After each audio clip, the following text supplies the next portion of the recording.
Hola, soy Gustavo del Ángel de la División de Economía del CIDE y estamos aquí porque tenemos como invitado para dar una conferencia a la profesora Juliette Levy de la Universidad de California en Riverside y nos va a platicar sobre su libro The Making of a Market, Credit, Heineken and Notaries in Yucatán.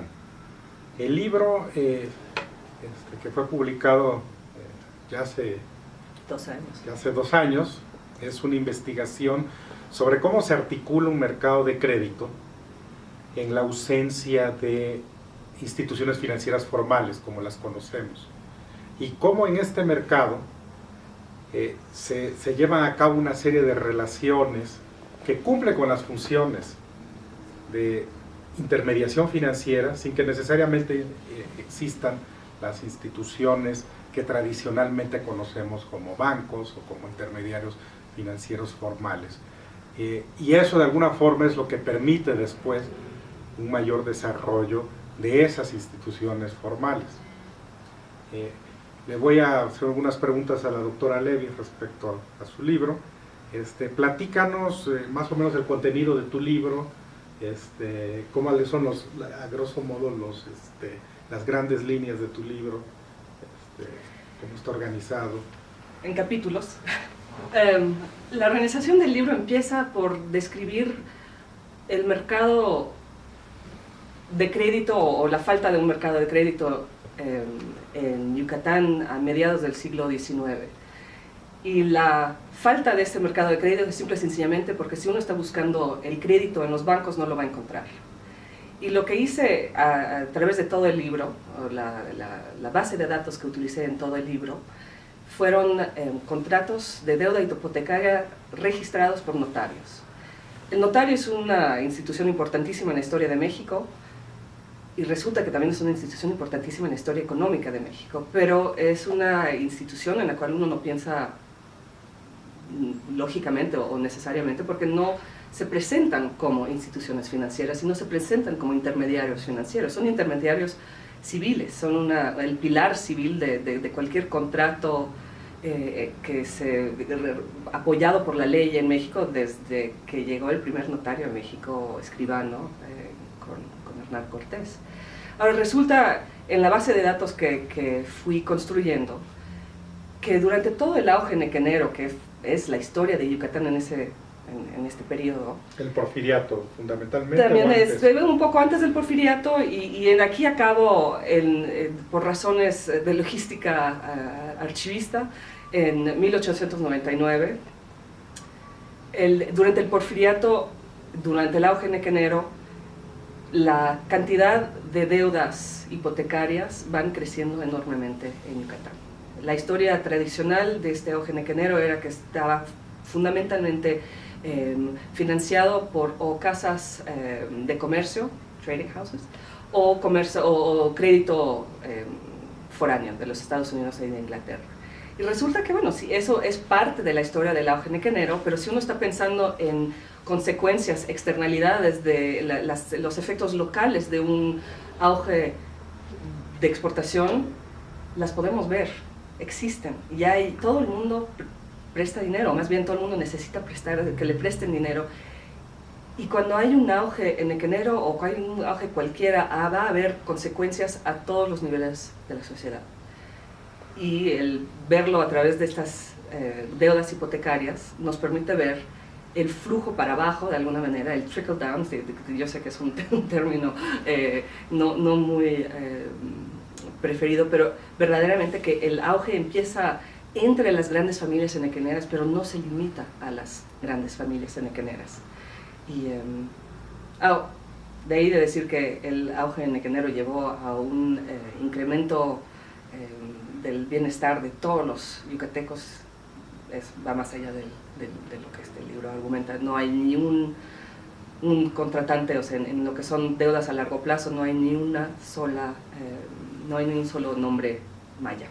Entonces esto es un mercado que se limita a una cierta parte de la población, pero es una parte de la población muchísimo más grande de la que la historia tradicional del auge nequenero, que se limita a la casta divina, estas 10, 12 familias. El auge va mucho más allá de eso.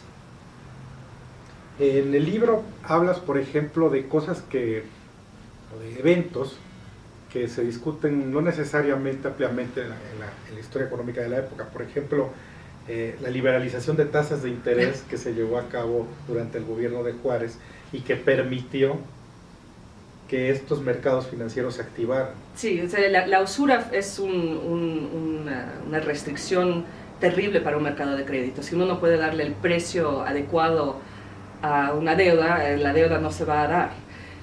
Hasta 1861 la usura en México era ilegal y las tasas de crédito no podían llegar más arriba del 6%. Un interés de 6% pues es bastante bajo, es un crédito muy seguro en esos entonces.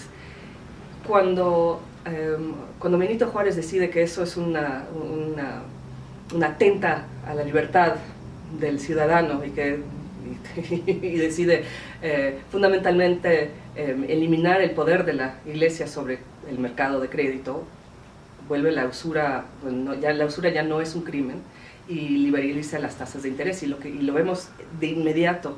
Cuando uno ve las tasas de interés de las deudas hipotecarias antes de 1861, no hay ni una que tiene una tasa arriba del 6%, y muchas deudas no llevan tasas de interés, están descontadas, y hay maneras de ir averiguando cuál es la tasa de interés, pero el mercado es muy pequeño. A partir de 1861, y en esta base de datos lo empiezo en 65, las deudas llevan tasas de interés mucho por arriba del 6%, o sea, llegamos a tasas de interés del 24% y más.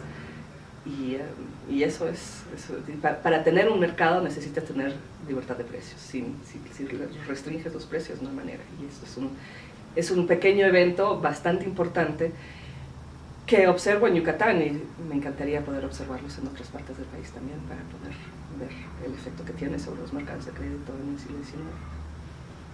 Algo bien interesante de la historia económica es que se puede observar que los contratos de crédito y las operaciones en general financieras de esa época tienen características muy similares a las que tienen una operación de crédito ahora. Son prácticamente lo mismo, solo a lo mejor con otros mecanismos, otros instrumentos distintos, pero la estructura de los contratos, la estructura de las operaciones es muy similar.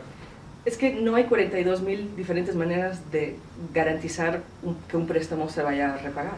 O sea, necesitas tener, se reconocen muchas de los mismos elementos: el nombre de las personas, del prestamista, del que va a prestar, el plazo, la tasa de interés, el colateral, en dónde se firmó el contrato, o sea, y las consecuencias de no repago. Y en eso lo volvemos a encontrar en contratos de crédito de hoy en día. ¿Cómo se resuelve el problema de información asimétrica? ¿Son los notarios ahí? El notario es la clave. El notario conoce muy bien, o más bien no conoce muy bien, ha tenido contactos históricos con el prestamista y con el prestador, a través de negocios, garantías sobre otros negocios, a través de garantías matrimoniales, dotes, a través de otros pequeños contratos, ya sea de ventas de predios, de solares, o pequeños contratos de deuda. Lo que vemos muy seguido en esta base de datos es que previo al contrato de deuda ha habido otros contratos en las mismas oficinas del notario. El notario de esta manera se vuelve de alguna manera el receptáculo de una cantidad de información enorme que individuos no podrían tener, y en esa manera el contrato se vuelve de alguna manera el historial de crédito de los participantes de este mercado está dentro del protocolo notarial, y sin ese protocolo notarial no habría la información necesaria para poder llevar a cabo contratos de deuda hipotecaria a largo plazo entre gente que no está obvio que se hayan conocido. O sea, lo que también resulta muy claro es que hay una tendencia en la historia de México, en la historia de América Latina, de decir que las familias son muy importantes para estos contratos, no nada más de crédito, pero comerciales, que los vínculos familiares son... Y los vínculos sociales. Y los vínculos sociales, y que por eso todo se mantiene en un círculo cerrado.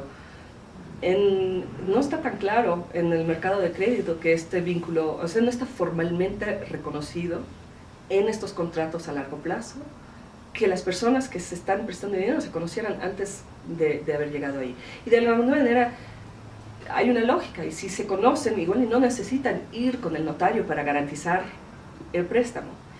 Entonces, el historial de crédito que el notario produce y los contratos de crédito que vemos en el protocolo confirman de que hay un mecanismo por el cual gente que no se conoce pueden prestarse dinero, y que hay un mercado, hay un interés en invertir el dinero en este mercado que va más allá de tu círculo familiar. Y en ese sentido es muy parecido al mercado de inversiones que estudia Naomi Lamoro en el siglo XIX en los Estados Unidos también, de que se crean grupos que permiten tener información sobre gente que no conocen para poder invertir dinero a tasas preferenciales.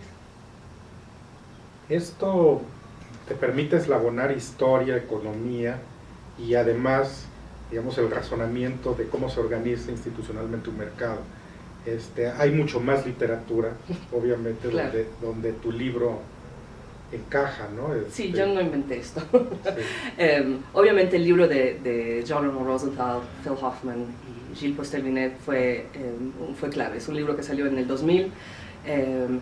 Trabajé con los tres y lo que ellos analizan es el mercado de crédito informal en París durante un periodo muchísimo más largo, tiene una base de datos enorme, pero fundamentalmente lo que ellos demostraron es que hay muchas instituciones o muchos actores sociales que tienen funciones económicas.